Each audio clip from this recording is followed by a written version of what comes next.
Hello, my name is Aaron Cavanagh and I'm the founder and editor-in-chief of Post-Burnout.com. Post-Burnout.com is a culture website dedicated to venerating burnt-out artists the world over. This is our website's podcast where we publish full-length recordings of our interviews, which are sometimes the unedited versions of our site's articles and at other times are exclusives. If you're a returning listener, thank you for coming back, and if this is your first time listening, thank you for checking us out. We hope you enjoy and consider subscribing, giving the episodes a thumbs up if you're on YouTube, or giving it a rating if you're anywhere else. It really helps us out. Thank you. Alright, in this edition of PostBurnout.com interviews, we talk with the Irish musician Mike Stevens of M. Stevens and the Ghasts. Mike tells us about his history as a musician, the Galway and Dublin music scenes of the 90s, his latest project, the recent album Sycamore Helicopters, how writing fiction has influenced his lyrics, the critical reception of the band, his influences, the economics of being a musician, and much more. I also want to extend an apology to Mike because we actually recorded this interview back in September,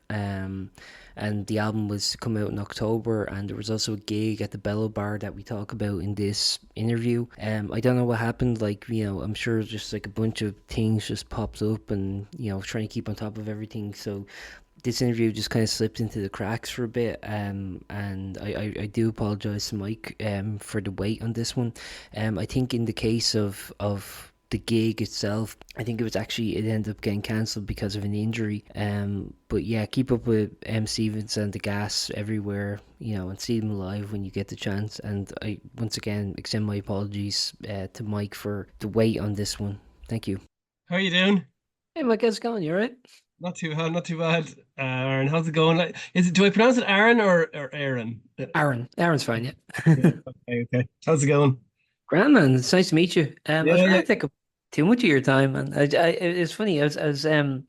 When you kind of reached out, I was like, oh, I didn't think I'd heard of your band before, and then when I was kind of yeah, doing the deep dive on you, I realized yeah. that you guys opened for the Chills last year, and I was at that show. I was like, Right, holy yeah. shit, that was you guys, yeah. Yeah. Martin All right, Phillips. we had that. Okay, I cool. was, yeah. Martin Phillips, rest in peace. That was like, oh Yeah, man, that yeah. was like every now and again, like you get one of these like deaths that you just kind of go, Jesus Christ, and he was definitely No, one for me. Where I was like, oh my God, like I was so sudden. It was like, I just saw someone kind of like randomly post it, and it was like because the Chills were always like one of my favorite bands. I was like, I don't know, I no. never thought they got the kind of notoriety that they deserved, in my opinion.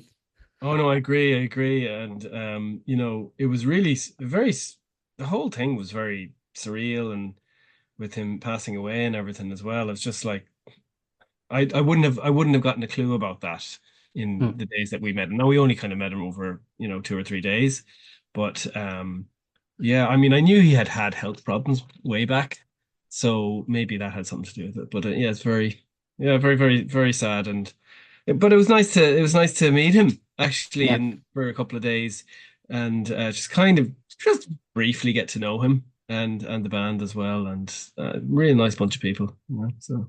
Yeah. Yeah. I just thought I'd bring that up just because like I was like, oh yeah, I have seen your band before. So Yeah. Oh, cool. I remember really digging the set for what that's worth to you. Oh, Uh, cool. Great. so let's talk a little bit about your background, I guess. Like what when did you kind of be start getting into music? Was it as a kid? Was it later in life? And generally when did Yeah, you actually then start like playing music? playing in bands. Well, yeah, no, when I was a kid, I got into music that way. I'm from the west of Ireland, so I'm from a place called Cong in County Mayo. Hmm. And I just started playing in bands, around the area when I was a kid. And, there wasn't really much going on kind of in Hmm. Mayo.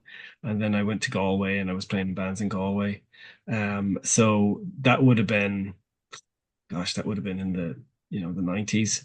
And so then I moved to Dublin in kind of the early, gosh, it was like late 90s, early 2000s. And then I started getting into playing in bands in Dublin. And so I played in a band called Settler for a while. We were going for a couple of years. And then I was playing in a band called Groom, and that went on for about 10 years. And then I was playing, I got started getting involved with a collective called Popical Island, and that was a kind of a music collective that we formed between myself and our band and a few other bands like Tyrannosaur and Squarehead and bands like that, yeah, Deadlies. And then from that we moved on. well, I mean, Popcle Island is still going. Kind of became, it was a collective, but it kind of became a kind of an indie label as well. So it's still going in kind of a less busy capacity.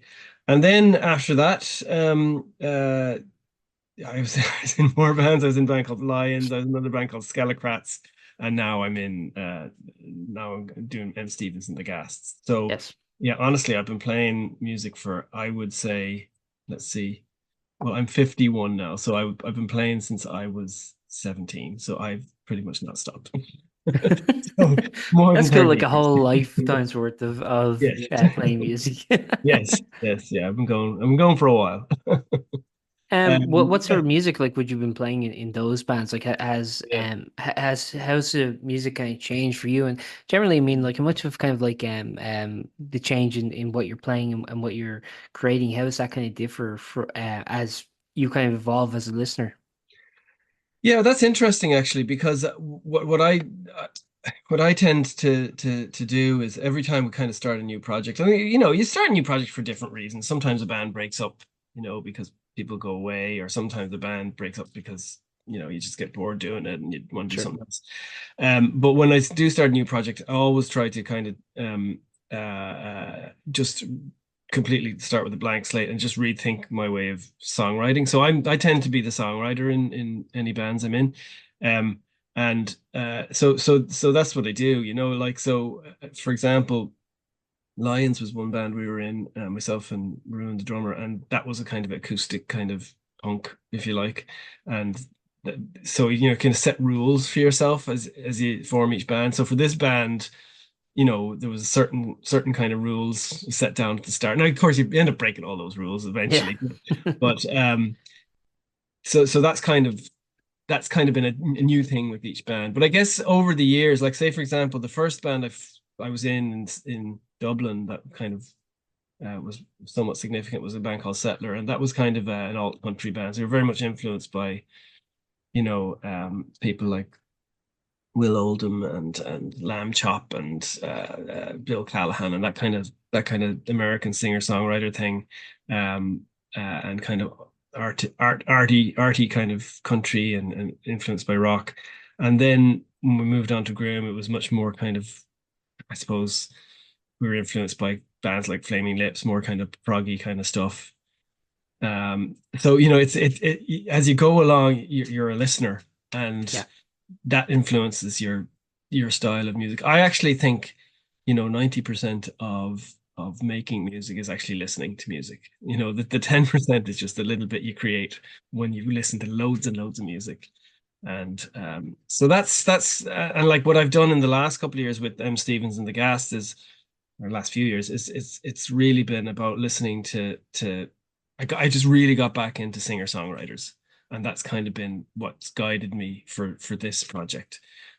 So I've listened to a lot of, like, I suppose because I'm getting a bit older as well, that tends to happen. So I got more into quieter music. I got more into singer-songwriters like Will Oldham again, Bill Callahan, back into him again.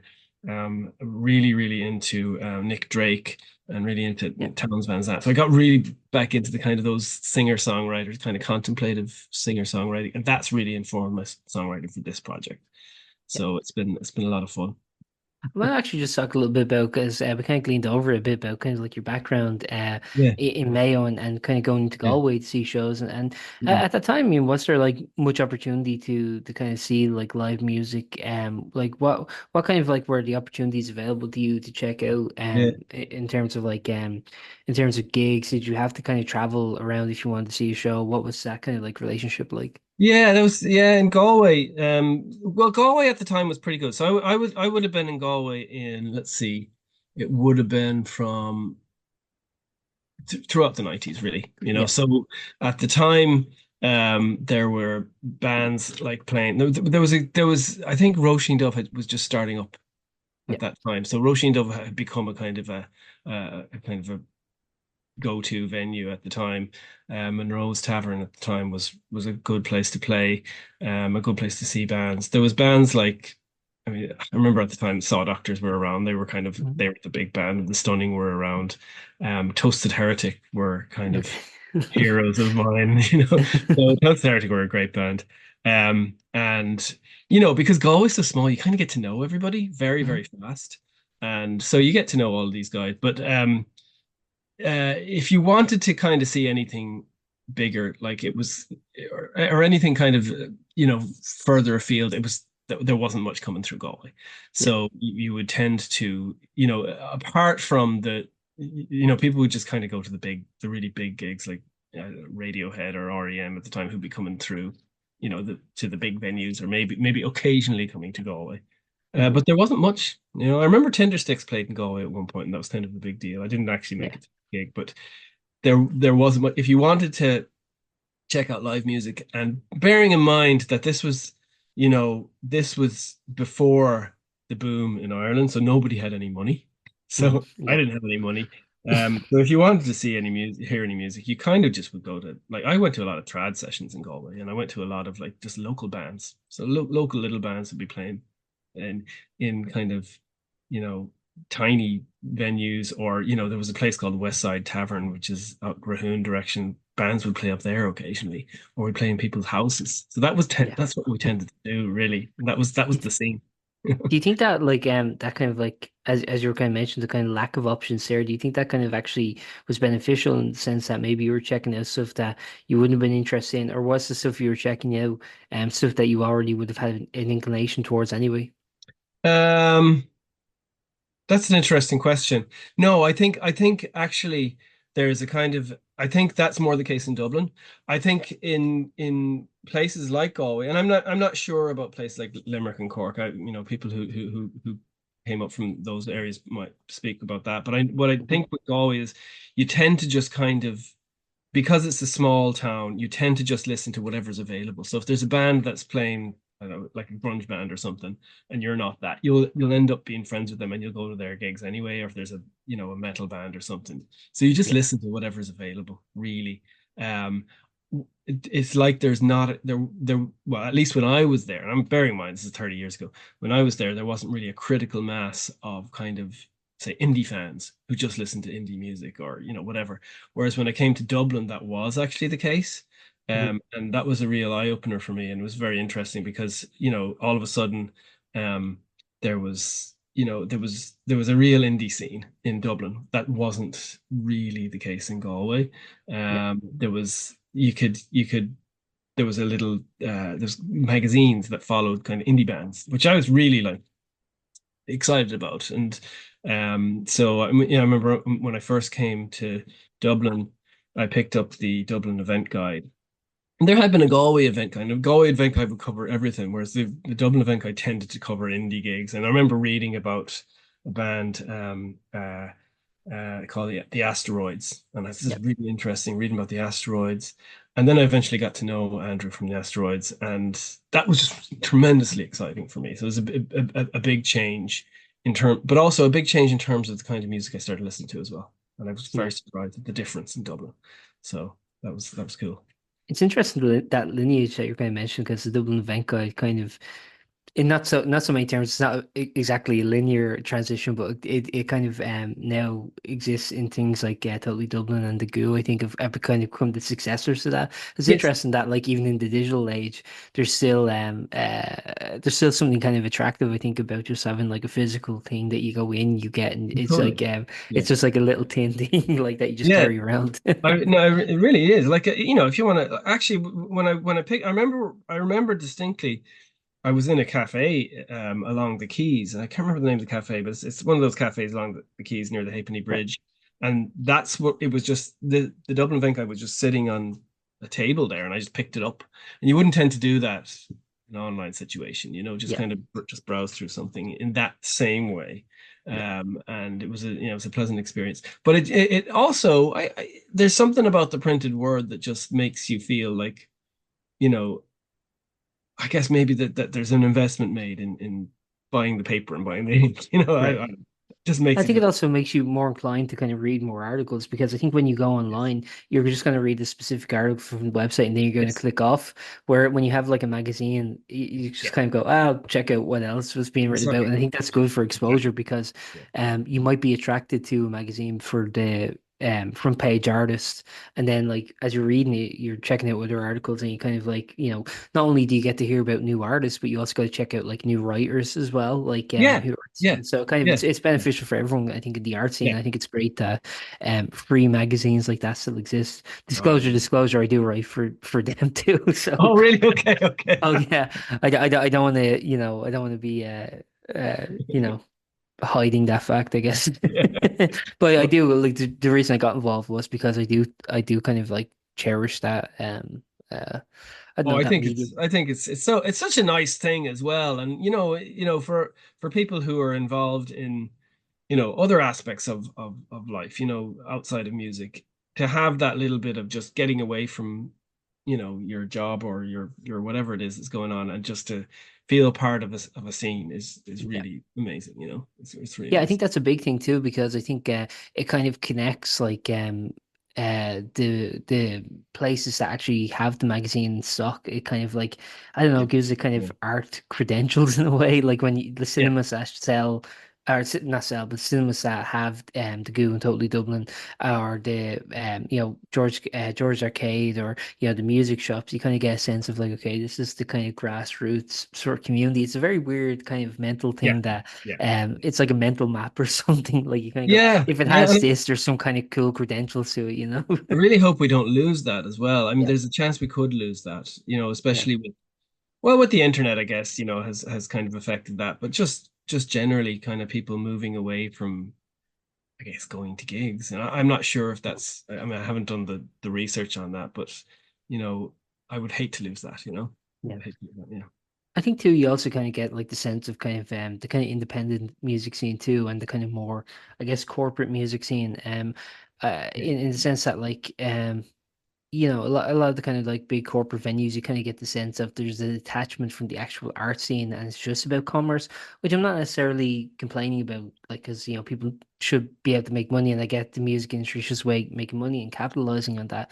But you do kind of, I think, see that detachment between the kind of more grassroots independent venues and the kind of more I don't know, the kind of more the ones that have kind of a lot more stock in them, let's Yeah, say. and there should be a detachment. Like you say, you have to have people have to make money, and people have to kind of generate some kind of income from, Right. whether it's from music or whatever.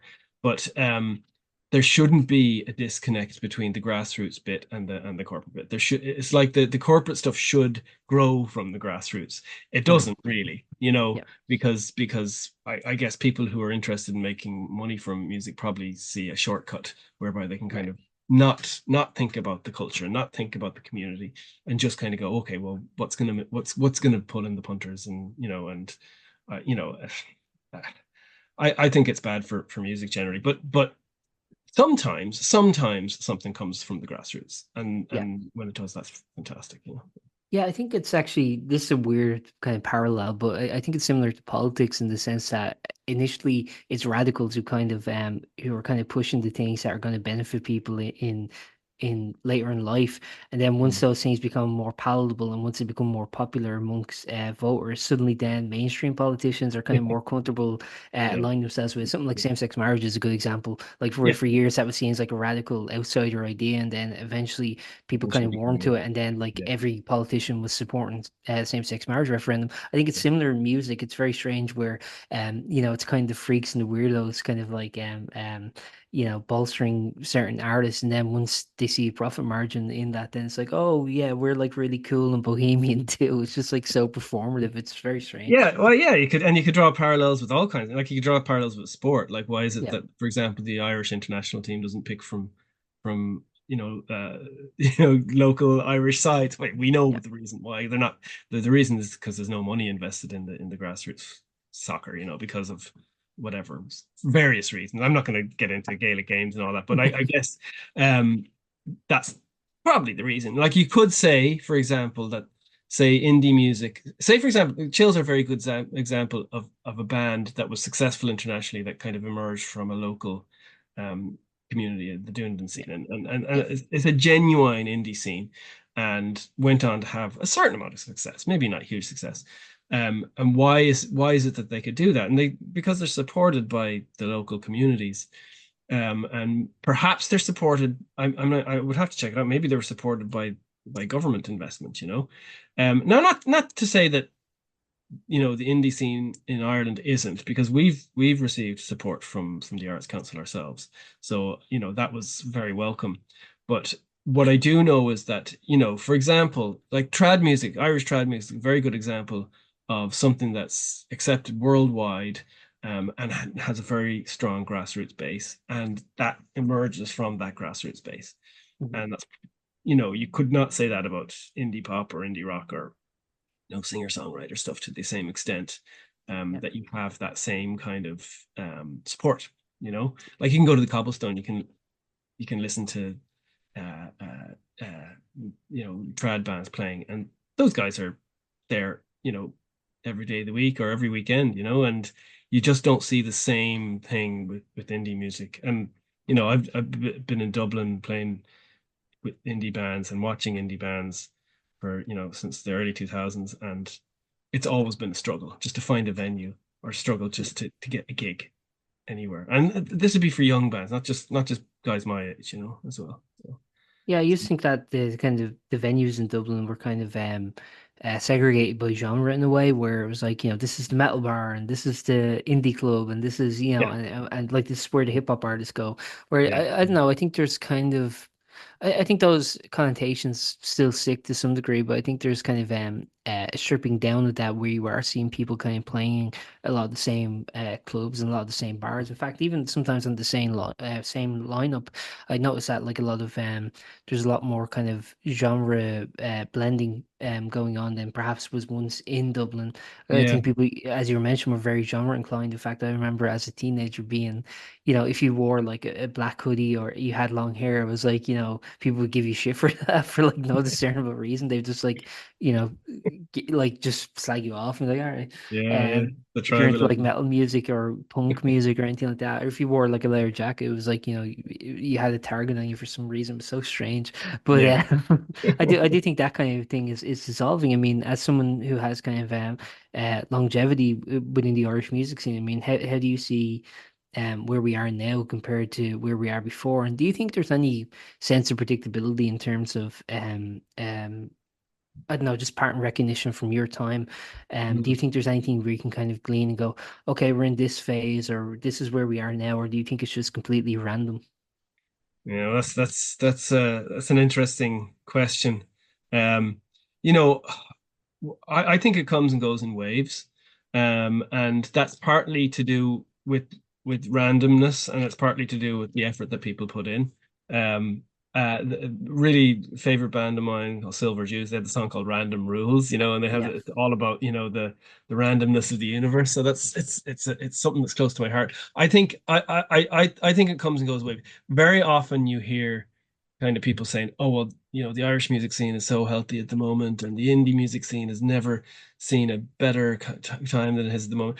And whereas, you know, if you've been around the block a while, you have seen this. You've seen it 10 years ago. You've seen it 20 years ago. You know, like for example, when I first came to Dublin, um, it was just before kind of there was a rash of kind of independent bands who played a certain style of music. It was kind of post-rock bands like, you know, the Redneck Manifesto, those kinds of bands. And there was a real rash of those, and electronic bands, and there was the Dublin Electronic Arts Festival, and there was a kind of a crossover between those. And that was very exciting. It wasn't the type of music I was interested in, but it was, you know, not a million miles away. And that I was think that something. was the Fugazi influence on the Dublin music Yes, scene. yeah, Yeah. yeah. It was a kind of, it was exciting, and these were young guys who or and girls who were, you know, maybe in their early 20s. They Some of them had jobs, some of them didn't, and it was just there was a real nice kind of feel about it, a DIY feel about it, and then that kind of faded a little, and then 10 years later, maybe. Well, when I got involved with the Popical Island Collective, and we kind of started that collective, um, it felt like there was a new indie pop scene then at that point, and it felt like everything was very exciting then, and that you know, people were saying, well, you know, this is amazing. Why are people kind of coming up with these ideas? And these were just ideas that I had picked up from 10 years previous. You know, it's like the Mhm. whole idea of just doing it yourself and getting a venue and putting on your own gigs. it's really just about the people and the desire and the will to do that. And if you can find, uh, five or six people who are interested in doing that, then a scene occurs, Yeah. and other people will join in with that scene. So, um, to answer your question, how do I see that? Do I see a kind of that happening in the future? Yes, I do, because I think people at the end of the day like to play music and like to go see live bands, and I Yeah. don't think, I don't see that changing anytime soon. So my daughter is 20 and she plays violin and she plays in a band, and those guys are like, they've been playing for a couple of years, and you know they're still interested in playing, live instruments in live venues, and they want to get gigs. And if they're at that age, want to get gigs, then I don't see that changing in the next few years. It's really just a question of whether people want to put in the effort or not to be Yeah. DIY. Yeah. So I also want to ask a bit about actually the economy of music too, because I think a lot of people have, you're seeing, especially in the news lately, a lot of people have been complaining about, as we mentioned, that kind of corporate pricing yeah. of gigs Oh, being oh, yeah. prohibitively Yeah. expensive to Yeah. people. I think as the alternative, the kind of indie music scene that goes through avenues like Fixer and Eventbrite and Tickets.ie and Gigantic and these kind of platforms versus say Ticketmaster and Live Nation. I think a lot the idea is get as many acts as you can and try and make the tickets as cheap as you can. Yeah. And to me, I'm like I'm just doing the maths and like thinking about the venue costs, and because like even like the smallest event, like even just like a local like show costs like so much money. Like people don't It really, I think, does. Yeah. realize how much it costs to put like to book like a small venue even. And ticket prices have to kind of, you have to incentivize people to come. It's this very like it's this very difficult like mathematical equation. And Yeah. to me, I just don't see how it's It's sustainable. economically Not feasible. even, Yeah. well, Yeah. it's Yeah. it's not even a matter of it being profitable, because I understand people are gonna take a loss, or willing to take a loss, or willing to even to break even at best. So it's not even a matter of being profitable. I just mean sustainable a long time. I mean, it just seems like Yeah. Yeah. especially because like with music streams, really, you don't get any money from that. So it just seems like you're constantly going in the red. I was wondering, how do you find the kind of like how do you think like that balance is going to become where it's like, okay, people can make a bit of dust from what they're doing versus not ripping people off. Like, what's the Yeah. kind of balance in that? Yeah, I think you what you really need is you need to have people who are not necessarily got skin in the game in terms of the music scene, but are still willing to take a punt on it. So, for example, with the Popcal Island Collective, when we started off, there was a little venue called She Bean Chic, and She Bean Chic just let us use their downstairs venue, and they said, yeah, you can use the room, fire ahead. There's a little bar there, and people would actually, no, sorry, the bar was upstairs, but we had the little room downstairs. We supplied the PA. We did, we decorated the place, and that was fine. So we had the venue, and then we just were able to charge people, minimum amount. So we charged people €5 to go see three or four bands, which is amazing. Like, Yeah, yeah, and we were able to kind of give some money towards the bands then, and so that made it, and there wasn't going to pay for much more than their taxi and their drinks for the night, but it made a difference to people's lives, which yeah, is what you want to do with music. And that was all because the venue was happy to let us do that. Unfortunately, then we lost that venue because I think they closed down or whatever. We had to move venues, and then we kind of found another venue that was willing to kind of put us on, and that was good. But also, there was other venues that we had to pay for, like, but they were still happy to kind of um, put us on, but not kind of charge a huge amount of money. Whereas the right. prices have really gone up, like in the last few years.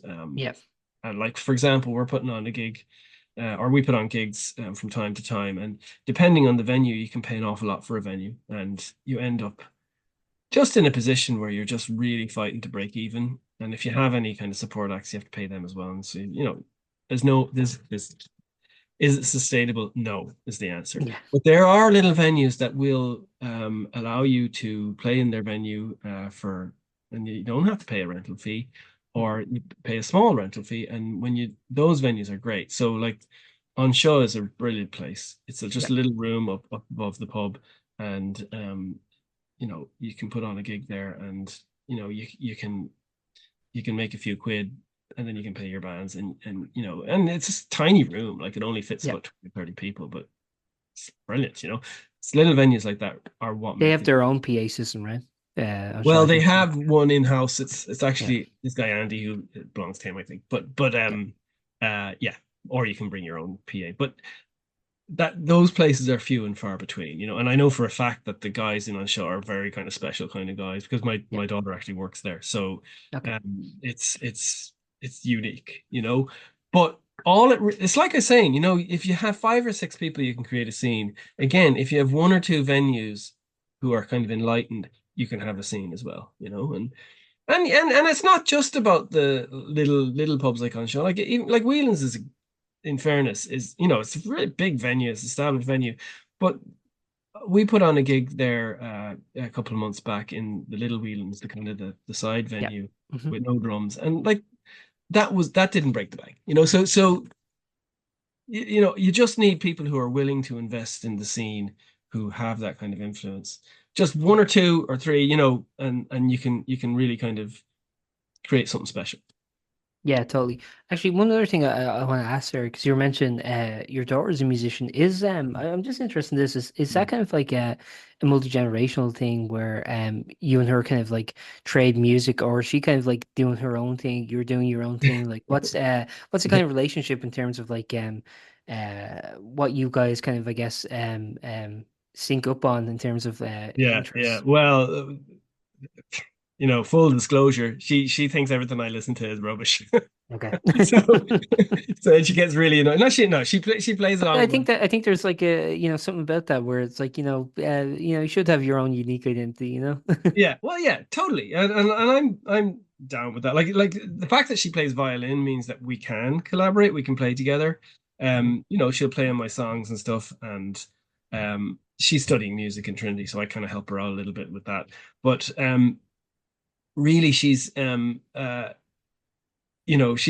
like what she's into is she's into kind of R&B and kind of more kind of urban kind of sounding music. I'm into a lot folkier stuff. So as soon as I stick on something that's led with an acoustic guitar, she just rolls her eyes. But at the same time, it's all in good humor. Yeah, Um, sure. yeah, yeah. So there to answer your question, is there a little bit of cross fertilization? Yes, but in a kind of a resentful way. So I do attempt to try to listen to some of the stuff she's into, but it's a lot of it's really good. Interestingly, like some of the stuff she listens to is from before I was born, like Yeah. or when I was a kid, like George Benson and stuff. So that seems to be making a resurgence. I guess it's interesting as well. I think her generation and like her sisters as well, they tend to listen to they get a lot of their music from TikTok, like little influences like that suddenly becomes popular very, very quickly. I kind of, how did that become popular? It was through TikTok or something like that. And but now that she's kind of getting older and she's going to college and stuff, she's starting to get more into kind of listening to what her friends are listening to, and less influence, I guess, by the internet and the corporate world. Yeah. So. That's good. But Mm, mm, actually, as someone like yourself who's interested, obviously, in your music with mm. storytelling, it's interesting. Kind of, I think creating an atmosphere with the music too. It's kind of, I think the instrumentation is very important too to the overall kind of ambience and the kind of I don't know, setting a scene like it's kind of putting you in the locations you're talking about. As you mentioned, I mean, a lot of Yeah. your music and lyrics are very influenced by the west of Ireland. Yeah. Um, and I think the music I don't know how to articulate, but I think it's almost like painting a picture with a brush, like the music is, the Totally. instrumentation is. Totally. And Yeah. Yeah. yeah, but when you have stuff like TikTok, which like emphasizes just quick hooks, which emphasizes like 15 seconds maximum, you Yeah. can't really engage in a piece of art in that in such a Yeah. distinct Yeah, it's not the same, what's your not in the same relationship with way. that? You don't, you're not allowed the same like time to kind of just sit back and relax and listen to something for a long time and absorb it in that way. Yeah. But the same could be said in terms of the difference between recorded music and live music. That recorded music doesn't afford you the same kind of um experience as being in a live situation and absorbing the art that way as well. So yeah, I don't really have a problem with format. And and whatever way people are getting music is fine with me. If girls are getting their music through TikTok, if it's good music, then that's completely fine with me. Mhm. Um, but I do think that music, the when you talk about, and I kind of changing the subject here, but I do think that when you're talking about music, completely this the instrumentation and the style of music can completely change how you think of a song. And Yeah. I obviously work pretty hard in my lyrics, but I'm very, very conscious of the fact that you could take that same lyric and you could put it into different type of band playing in a different type of way, and it completely changes what that song means to Yeah. people. And um, uh, that's very interesting to me because in various bands I am with very kind of people over the years, I'm always struck by how different it is. I could write a similar type of song, but it just completely becomes a different type of song depending on who's playing it. Uh, Totally. it's a weird one, and it's something I can't wrap my head around because you can't really control people. You can't control Mhm. musicians. You can try, but you won't you won't succeed. And Sure. so really, what you're writing goes through an interpretation by Yeah. people. That's interesting thing in times of AI because I think a lot of musicians a lot of bedroom musicians and people like myself who kind of demo stuff at home on a computer like the one I'm looking at right now Mhm. really try to lock things down and control things and can do an awful lot with you know artificial drums and stuff like that. But at the end of the day, like when you go and you play it with people, it completely changes, so Absolutely. yeah. Yeah, it's really susceptible to morph. Actually, one thing I was kind of wondering about that. I mean, has there ever, and you don't have to call anyone out, but I was just wondering, has there ever been a time where someone's added a frill to a song that you weren't satisfied with? And in general, when it comes to things like that, I mean, how with this band, I mean, Mhm. how collaborative is the project, and how much kind of give and take is there? Like, are you kind of comfortable going? I don't think that drum fill works. I don't think that bass fill works, or whatever kind of additional frill is being added. Yeah. How do you kind of go about that conversation? Yeah, it's an interesting one. I tend to have a very kind of light touch. It is very collaborative in the Mhm. sense that sometimes I'll demo stuff and I'll kind of lock things down, I'll lock the structure down. And the guys in the band actually like that because it gives them something to work with. So sometimes I will, but other times I'll just come in with the acoustic guitar and just start playing. I'll say, what do you say to the drummer? What do you think of this? And what do you think you should do in this? Sometimes, the Mark who plays electric guitar, like he'll occasionally do something. I'll go, well, could you try this instead of that? But really, it is. I see what they come up with first, and most of the time it's something I like. So that's the main thing. If it's something that I kind of think that's not going to work with this song, then I'll usually say it. Um, but usually, I tend to find in most bands, this is the way I've found it, is you end up kind of working with the drummer. If you're the songwriter, you kind of work with the drummer and you get the vibe right. Because like when you're the songwriter, you're tending to kind of playing rhythm guitar, usually. And so I'll usually work with the drummer. And if the drummer gets the vibe right, then everything else tends to kind of fall into place.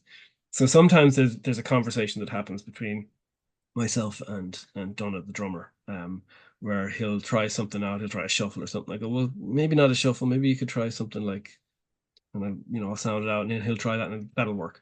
But usually, like I just trust his instincts because he's got great instincts, And he said to me actually, and he's played in loads of bands, but he said that this is the first band in where he's just no, maybe I'm quoting him wrong on this, but he said it's the first band that he's played with where he's just been given complete freedom to just kind of come up with parts himself, Yeah. as opposed to being told exactly what to do, which I find mental. I think like rock music emerged from jazz, and stuff and blues and where you're allowed to do what you want. That's the Yeah. whole Yeah. point. It's Right. not classical music, and so I'm very much of that school of thought. It just everybody just kind of you're smart people in your band. Get smart people in your band, people who listen to lots of music, who love music. You're probably going to get something different from them than you would have come up with yourself, and that's a good thing. Yeah.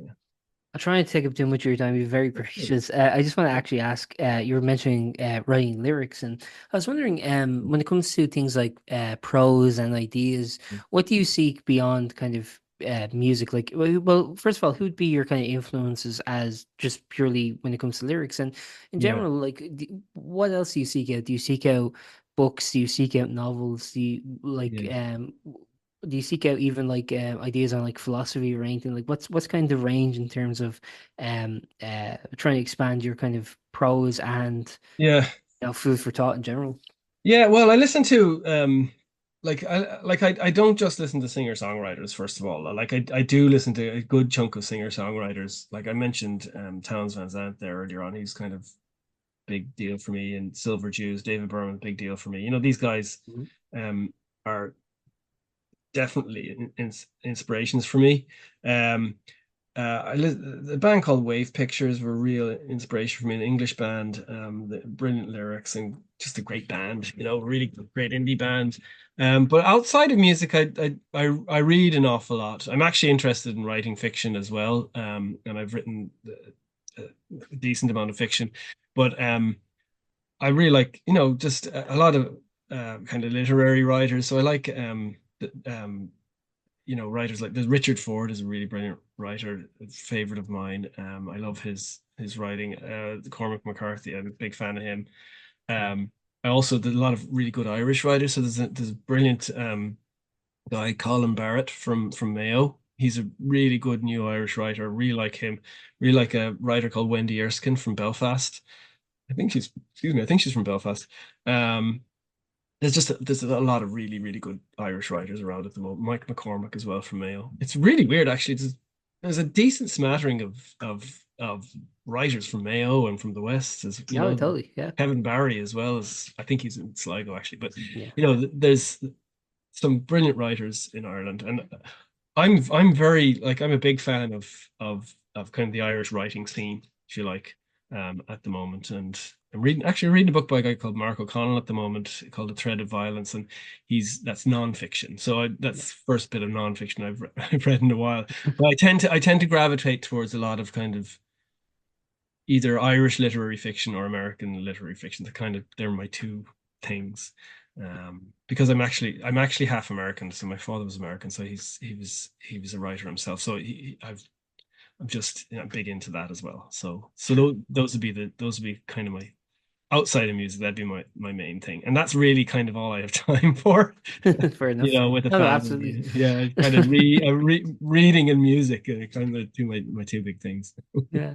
One thing I think is interesting because we were talking about kind of atmosphere and kind of ambience, and you mentioned Cormac McCarthy, and I've read not enough probably, but I've read a bit of his Mm. stuff. And one thing I found like very interesting as I read this stuff is that um kind of sentence to sentence, I can't always grasp what it is he's trying to explain, Yeah. but I think he's very good at having an overall picture where it's like I can't understand things on a micro level, but I understand the overall kind of Oh, mosaic of what's totally. Yeah. being Yeah, he's like portrayed. an abstract painter sometimes. And it's Yeah, incredible. It's it's incredible. very interesting. Like I remember reading the intro to Blood Meridian and just like it had this rhythm to it. Like I was almost picturing like Oh, someone, just like yeah. doing a beat to it. It's like, Oh. as picturing like as a quick flash of sequences, like almost like in a film, like a montage sort of thing, Oh, where it's yeah, like boom, boom, totally. Yeah. boom, put It's in rhythm. it's it's just like beautiful abstract music sometimes. Yeah. It's just gobsmacking sometimes. And like if I could reach those kind of heights in music or in writing, I would be very, I'd be Yeah. very proud of myself. But I don't think I ever could, to be honest. Um, but Do you find rhythm when you read, like when you read a book, do you notice like maybe like a drum beat like that or anything like that, or am I just kind of Yeah. like Well, with the imposing more my own poetic view on you? writers, yeah, yeah, yeah. It depends on the writer actually. I find Yeah, actually Mark O'Connell's writing has a nice feel to it, nice vibe to it. The kind of there is a rhythm to writing, at 100%, totally. and it doesn't necessarily have to be a poetic rhythm, although that can be good. You don't have to have all those poetic elements. It's just about finding kind of a you know a cadence, if you like. I'm not sure Yeah, if that's the word, but just a sense of ups and downs and dynamics, yeah, which is great for me as a songwriter. And it's really actually since I started getting deeper into, trying to write fiction myself, that's really influenced my songwriting. And actually, that's been the main influence on my songwriting for this project has been literature, you know. yeah. Also, sometimes like I don't know if you've ever read like poetry, where it's like sometimes like with certain poetry, Mm. it's actually difficult, in my opinion, to actually get the rhythm of the piece. Where it's like I can't find the one here, you know. I don't know if you've ever had Yeah, that too. no, yeah, no, it is the case. It is the case. I think I'm really no expert on modern poetry at all, but I Sure. I would agree with you that it tends to my my feeling is that it tends to kind of throw meter and rhythm a bit out the window for on purposely, Yeah. in the sense that that's kind of old hat maybe, and and it's something I miss because as a songwriter, you're constantly thinking of meter because you have to, Hmm. because unless you're just going completely free form, most of the time you're working with a drummer and a bass player. So, Yeah. and even if you're just working on yourself by yourself with the acoustic guitar, you're still sticking with meter and rhythm. You don't necessarily have to do things like all the old traditional kind of alliteration and rhyming and stuff, but I tend to kind of gravitate towards that. I think there people have an ear for that. I think Mm. when you're Yeah. listening to music and you're listening to songs, especially, you're It's very all euphonic. Yeah. yeah, yeah, yeah, yeah. So I mentioned a band called the Wave Pictures there. This guy David Tattersall from the Wave Pictures, like his lyrics really good, but they're very just they're angular poetry, if you like. And I think by one thing I like about the limitations that music impose on words is that there is a limitation. You Yep. you do have to limit yourself to whatever it is, the meter of the song, and that means that you've got to find meaning within the those boundaries. And that's for me that's a challenge that never stops being interesting. Yeah. I love it. So yeah, yeah. Actually, do go lyric first, music first in your songwriting? Always music first. Yeah, Okay. yeah, Yeah, so you're kind of setting the parameters before you even begin, because I know that's the thing too, where you can have like you can write all the lyrics and then you have to kind of edit it later, where it's kind of like to fit the rhythm of the music, and yeah. sometimes that can be kind of challenging because you kind of are trying to express ideas, and then it's like trying to make it succinct so that you're hitting a certain amount of syllables, but also simultaneously that it's comprehensive, like that the lyrics are Yeah. comprehensive. It's a fun challenge, but it It is can fun challenge, but it can also be you have to. frustrating sometimes. Yeah, but you also have to sometimes break your own rules. So if you've written a piece of music and you're kind of singing gobbledygook lyrics to it, and you go, okay, I'm going to write the lyrics to this now, and then you kind of have to be open-minded and say, well, you know what, I can just change the rule here because this Yeah, I want to put in a lyric that works in this way and doesn't rhyme or doesn't, it's an extra bit of lyric, and you just have to you have to stay loose. right. you No, know fair enough. yeah. There's no set pattern to any of this, like just Of course whatever yeah. works, which is kind of Whatever. beautiful. I mean, I think that's the same with art. I mean, you have theory for everything, Yeah, literary theory, you have music theory, literary theory, film theory, everything. But it's whatever works. you're not jailed in.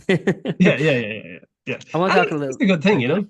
yeah, because that's what people listen to. When people listen to something fresh, they don't know that you're breaking the rules, they just know that they like it.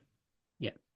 Oh yeah, Yeah, yeah. it's a weird balance too, because I remember hearing something about like what people like. I forget, like this is years ago, but it has something to do with a certain amount of novelty and a certain amount of familiarity. It's like a marriage between familiarity and novelty. If something is too Yeah. novel, they tend to check out. If something is too familiar, they kind of like, well, I've seen this before. But if you can kind of blend the Keep having it. two well, Yeah, that's interesting. Yeah, yeah, yeah. I remember Then hearing that somewhere. I think it was yeah. Oh, that's a cool one. I'll keep that in mind. yeah. I guess one of the final things I just want to ask is actually about your upcoming album. Mhm. It's called Sycamore Helicopters. It's Yeah. follow up to 2022's Birds, which got really good reviews. I mean, first of all, I mean, like when you see reviews for something that you kind of poured and dedicated a lot of effort and time into, and you see it kind of pay off in that way. I mean, what's your relationship, I guess, with reading reviews? I mean, do you kind of like, oh wow, like this is really impressive, or is it? Yeah. I don't know. Sometimes like people when they kind of read reviews, even if it's really positive, they're kind of a little detached. They're kind of like, okay, Yeah, like that's yeah, I don't know. What's yeah. your relationship with actually reading reviews of your work? I don't know. I love it. I love it. Yeah, I do know what you mean. I know guys who kind of read a review of something they've put out, and they kind of get annoyed by it. yeah. Oh, he missed the point of that completely, or whatever. I Even actually if it's a don't mind. positive review. Yeah, even if it's a positive review, I Yeah. like I my view is, and like any review is better than no review, Mm. in the sense that, and I don't mean that in the sense of kind of promoting your stuff. I mean in the sense of just like somebody actually listened to this and they put the effort in, and if they got it a bad take in it, I don't really mind. I just like that they've listened to it and they've made an effort, because when you're writing music and you're recording it, you're putting in a huge effort, and you want someone to listen to it. So if somebody reviews it, I'm always just really thrilled. I'm just really thrilled by it, and it's a red letter day for me when a review comes up. Um uh yeah, I'm hoping for some good reviews of this album, but even if I get some bad reviews, then that's good too. So yeah. I don't think you're getting too many bad reviews. I think it's really good, and that's just Okay. like my opinion.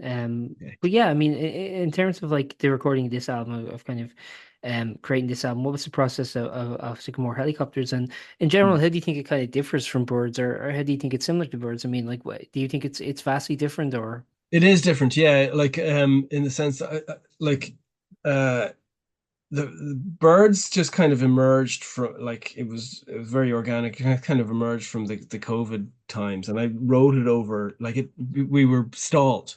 We were Hmm, stalled with COVID, so we started the band just before COVID hit, and then perfect. we were stalled for all that time. So I just wrote songs. I just so Sure. birds is quite dense song wise, whereas for this one, it's just a little bit more melodic than birds. The birds quite heavy going. There's Mhm. like kind of morbid themes in there.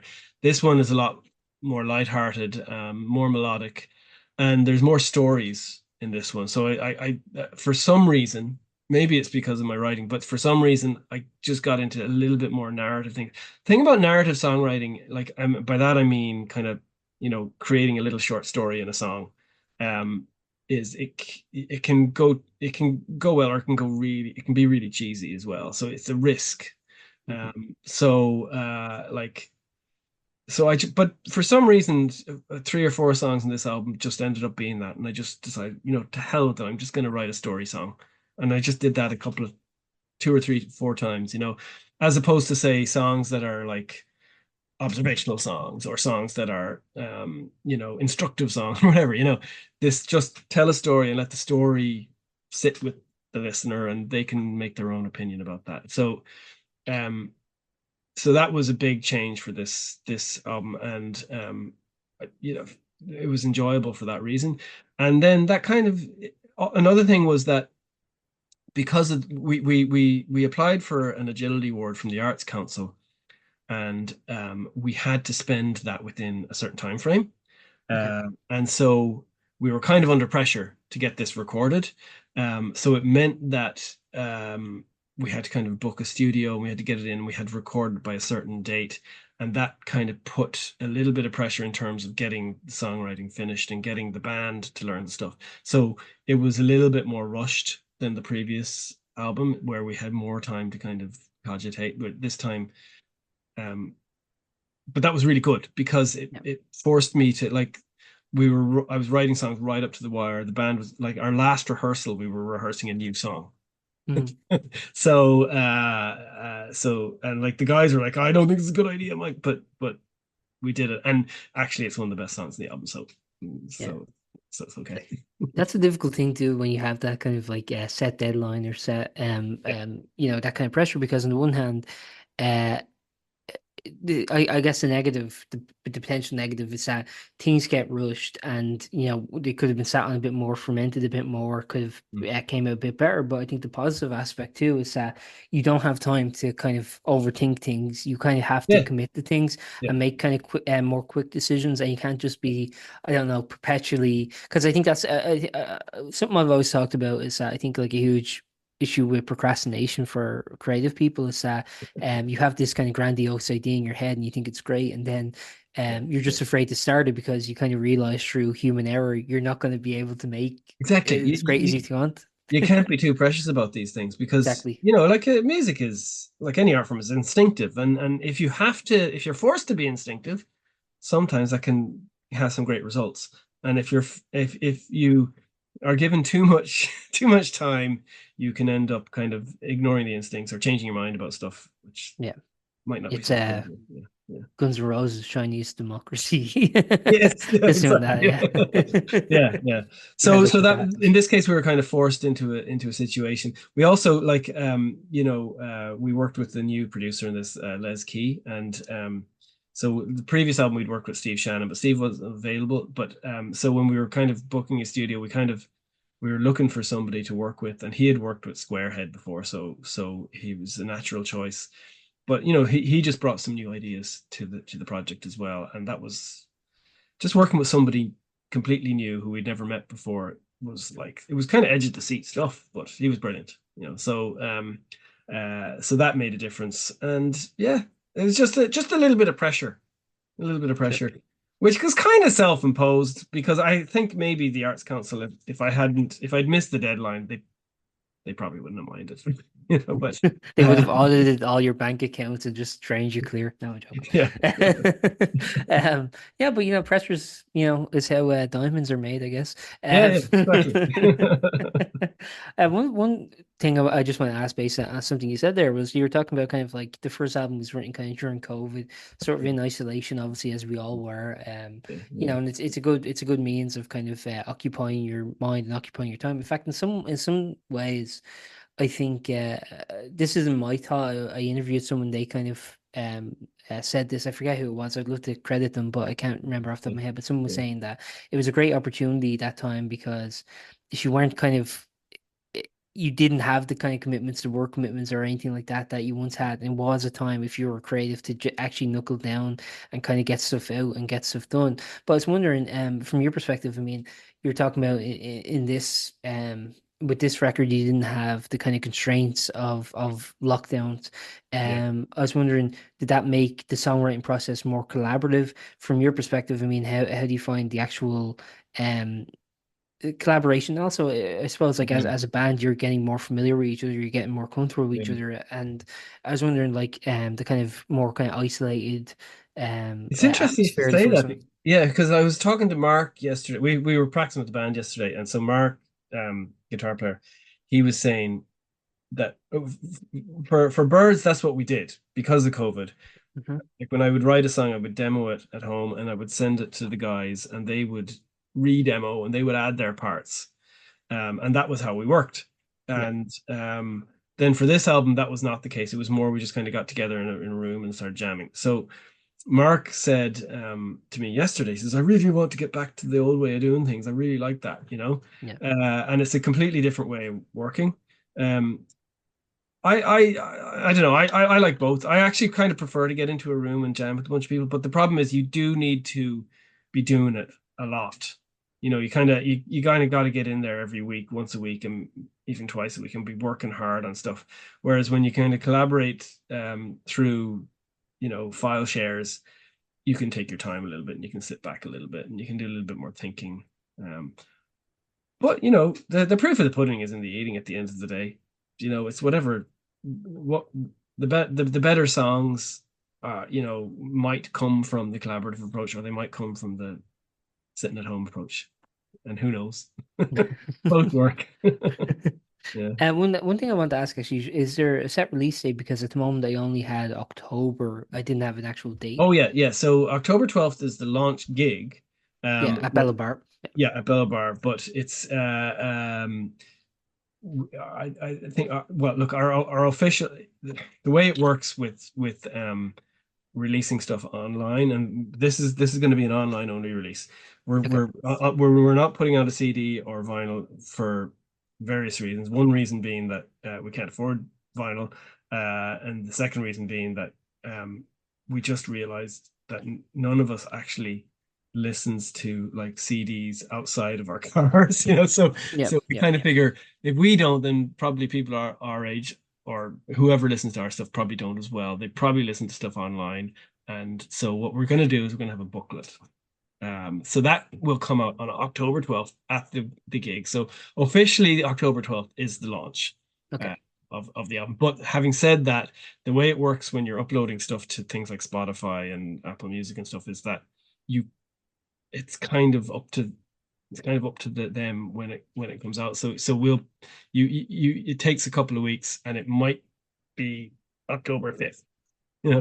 That Yeah, it it's a comes. difficult thing too because like yeah, sometimes like artists kind of upload something and it might be like say Apple Music hypothetically it's out in 2 days, but like Spotify takes like a week, so they're Yes. kind of dispatched. Like it's very strange. It's like you have to kind of give it like about 2 weeks at least to make sure everything's uploaded and set, and Yeah. in 2 weeks it will go everywhere, Yeah. hopefully. Yeah. I think I have written down an official release date somewhere, but I'll just very, very, very quickly No check. worries, yeah. Yeah, yeah. So it's But just while you're doing that, I was wondering if you could maybe just tell people like what they could expect if they pop along to the Bella Bar show. oh sure, yeah. So well yeah, we'll be putting on a couple of other bands. So there'll be Twitcher, which is Mhm. a solo act from Cork, and she's brilliant. She's singer-songwriter, but also kind of does a lot of kind of instrumental stuff. She's really really interesting singer-songwriter. And then there's also Padraig Cooney and his band Bedtime Now. So that's a new band, and so Padraig Cooney was previously in a band called Ultramond and also Landlovers, and also he's in a band with myself and Skelocrats, and he's very involved with Popical Island as well. So his band Bedtime Now are also supporting. So I'm just really looking forward to hearing them because Yeah. I think they've only played one gig before. So yeah, so that should be great. And then so that all kicks off around 8 or half 8. And then we'll be playing and we'll be doing like a slightly longer than usual set. Just okay. That's a good thing about Balabar too, is that they don't have any. Well, I'm sure they have a curfew, but it's not as Oh yes, strict as a lot of other places. yeah, you can stay Really, late. Yeah, it's yeah, I brilliant. think it's like Yeah. up to midnight, isn't it? Yeah, I think it's up to half 12 actually. I'll have to double Okay, check that, nice. but I Yeah, think it's up till half 12. And yeah, it's really it's going to be a great night. So and it's a Saturday night as well, so we're hoping for a bit of a crowd. So perfect. Yeah, yeah, the tickets we've tickets available through Eventbrite, and there's a Facebook I'll page. put the link in the article and stuff. Okay, So. cool, cool, great. Excellent. um, well, I think I've asked everything I have to ask. Is there anything before we leave that you would like to add or like to plug or anything? Obviously, the release and Um, the gig we've already covered. Yeah, just the release and the gig really. We've got a little video. So Hugh has made a little video for one of the songs called Red Roses. So we're going to be putting that out between now and then and it's not like a single, it's just a little promo. It's just a video for the song. We Yeah, figured, you know what, we might as well just kind of put it out just to generate some interest. So that's going to be in the week coming up to the gig that'll be out. So yeah, yeah, and we're perfect. not sure how we might just do it through the Facebook page or something like that. So yeah, Perfect. Thanks okay, very much for your time, Mike. I've really okay, liked talking with you and enjoy the rest of your day. yeah, no, thanks, Aaron, and looking forward to reading it. Cheers, cheers. Perfect. Take care. Okay, Bye. all the best. Bye, bye, bye. Bye. Thank you for listening to that episode of Post-Burnout.com interviews. We're an independent venture run by yours truly, and as I said at the beginning, liking, rating, subscribing, and sharing really helps us out a lot. If you're feeling extra generous, we do have a PayPal donation link in the episode description, but don't feel obligated, of course. We've also begun releasing occasional exclusive episodes on Spotify, so subscribe there if you'd be interested in hearing those. Thanks again for listening, and see you next time.